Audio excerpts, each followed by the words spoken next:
আসসালামু আলাইকুম guys and welcome my Facebook page and YouTube channel.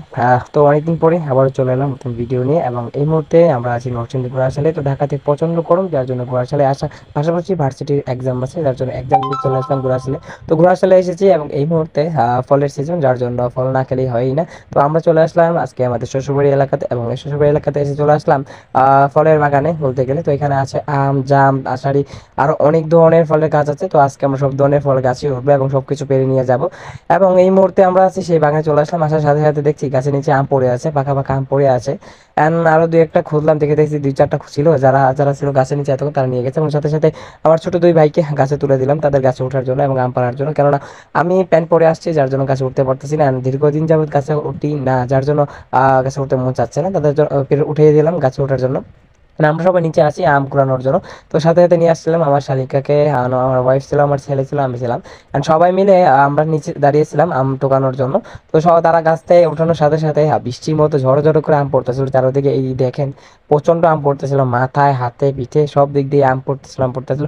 তো আমি আমটা একটু কমই টোকাচ্ছিলাম, কেননা ভিডিও করছিলাম। তার সাথে সাথে আমার সাথে যারা ছিল তারা আম কুড়াচ্ছিল, কেননা অনেকে আসতাম কিন্তু দুপুর টাইম, যা বাকি সবাই ছিল স্কুলে কলেজে, যার জন্য তারা সবাই আসতে পারেনি।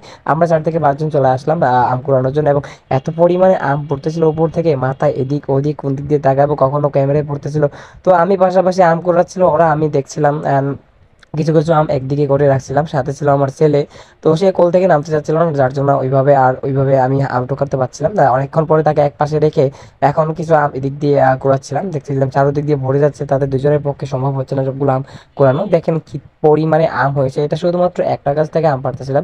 প্রায় একটা গাছ থেকে উপর উঠার পর ডালা দিয়ে তারা যখন ঢাকা দিল, এত পরিমাণ আম পড়তেছিল, চারদিক দিয়ে একদম বিছিয়ে গিয়েছিল। আমার মনে হয় ঝড় তুফান এত আম কখনো পড়ে না, যার জন্য আমরা চলে আসলাম। এবং এই গাছটা নিচে সবসময় মানুষ থাকে, যেখানে প্রচন্ড হালকা বাতাসে অনেক সময় আম পড়ে যায়, যার জন্য সবসময় পোলাপান থাকে। কিন্তু আজকে দুপুরের টাইম, যার জন্য কেউ নেই। অ্যান্ড আমিও হাতে হাত লাগাচ্ছিলাম তাদের সাথে, যে কিছু আম আমিও কুড়াই, কারণ তারা দুজন পারছে না।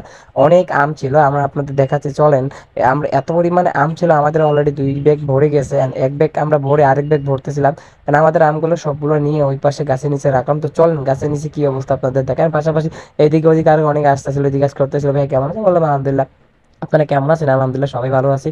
আর আমরা হঠাৎ হঠাৎ দেখতেছি যে আকাশে বৃষ্টি, এই রৌদ্রের মধ্যে আকাশে বৃষ্টি ফোঁটা পড়তেছিল, হঠাৎ আমার ক্যামেরায় বৃষ্টির ফোঁটা পড়তেছিল। তো সামনে একটা আম ছিল, লাফ দিয়ে পেরে ফেললাম। আর চলেন আপনাদের এই মুহূর্তে দেখাই কত পরিমাণে আম অলরেডি আমরা পেরে ফেলেছি। এখনো গাছে প্রচন্ড পরিমাণে আম আছে, এই যে দেখেন অলরেডি বস্তা নিয়ে আসি অ্যান্ড ব্যাগ, 2 ব্যাগ অলরেডি ভরে গেছে, নিচে আরো আছে আরেক বস্তা আনতে পাঠাইছি, গাছে এখনো প্রচুর পরিমাণে আম আছে। And সব জায়গায় দুঃখের বিষয় হচ্ছে বৃষ্টি শুরু হয়ে গেছে অলরেডি, ফোটা ফোটা পড়তেছে। তাও কি করতেছি, যে যেহেতু বৃষ্টি চলে আসছে আমাদের বেশিক্ষণ থাকা যাবে না এখানে। আর বাকি জাম গাছে উঠতাম, আশা গাছে উঠতাম, এই মুহূর্তে আর গাছে উঠা যাবে না, কেননা প্রচন্ড বৃষ্টি হচ্ছে অলরেডি, দেখা যাচ্ছে না হয়তো বা ক্যামেরাতে। অ্যান্ড এই আমগুলো আমি চেষ্টা করছিলাম, যেহেতু এক ব্যাগে এগুলো নিচ্ছে না, তার জন্য বস্তায় করে রাখার চেষ্টা করছিলাম। And বৃষ্টি পড়তেছে, তারা অনেকে এখনো বৃষ্টিতে আম কুড়াচ্ছে। আর আমার ছেলে পাশে বসে খেলতেছিল। তো আমি একটু তাড়াহুড়া করে তাড়াতাড়ি আমগুলা বস্তায় ভরতেছিলাম। এবং বস্তার ভরার পরে দেখলাম যে প্রায় 2 থেকে আড়াই এক বস্তায়, তারপর 2টা ব্যাগে সবকিছু আম ভরার পরে এখন অনেক আম আছে পড়ে আছে, যেগুলো আমরা কুড়াতে পারছিলাম না, কেন বৃষ্টি পড়ছিল বাইরে অনেক। তো জানার জন্য চেষ্টা করলাম যে যত দ্রুত সম্ভব আমগুলো ভরে নিয়ে বাসা দিকে চলে যাওয়া যায়, কেননা এই বৃষ্টিতে ভিজলে জ্বর কনফার্ম। অ্যান্ড ঢাকা থেকে আসছি হঠাৎ, এমনিতে ঢাকা থেকে আসার পরে এখানে এমনিতে খারাপ। অ্যান্ড অলরেডি বৃষ্টি শুরু হয়ে গেছে, দেখতেই পাচ্ছেন মাটি ভিজে যাচ্ছে। কি পরিমাণে আম না কুড়ানো হয়ে গেছে অলরেডি, দেখেন বস্তা ব্যাগ সব কিছু ভরে ফেলছি। আর অনেক আম এদিক ওদিক পড়েছে, যেগুলো নিতে পারছি না। হাত দেখলে বুঝতে পারবেন বা আশেপাশে দেখলে বুঝতে পারবেন বৃষ্টিতে চারিদিকে ভিজে যাচ্ছে। And এটা হচ্ছে ফসলের জমি, যে জমিতে কিছু না ধান ছিল, এখন কিন্তু কিছুই নেই। তো এত পরিমাণ বৃষ্টি ছিল, এখন আমার ক্যামেরা তো বৃষ্টি পড়ছে। তো আজকে এখানে বিদায় নিচ্ছি, দেখা হবে আবার নতুন করে জায়গায় নতুন করে ভিডিওকে। তারা আগে সবাই ভালো থাকবেন, সুস্থ থাকবেন, আল্লাহ হাফেজ।